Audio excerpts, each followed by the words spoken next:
It's a year since the US began restoring relations with its most hated neighbour, and in the coming weeks, American airlines will start flying to Cuba.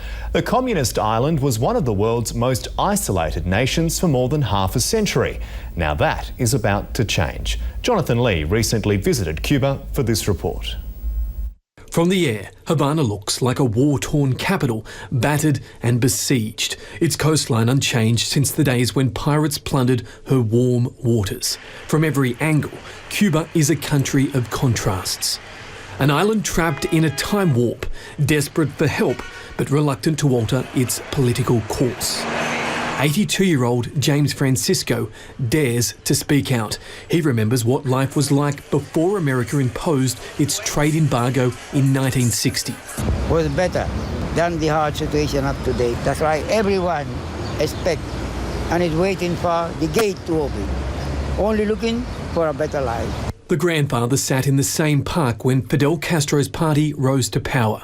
He says before communism, crime was king. The mafia ran rampant. These bullet holes amongst Cuba's more visible scars. This system limits that. The only thing that you can drink here in Cuba is a little bit of rum.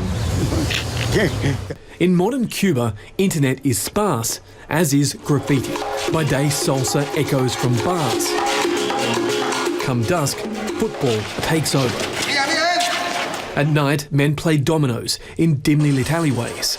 Still, the country's love affair with its former dictator and liberator remains unchanged. Fidel for us all the time is the hero. No more so than here, where the CIA-sponsored Bay of Pigs invasion failed dismally and led to the missile crisis that brought the US and the Soviets to the brink of nuclear war.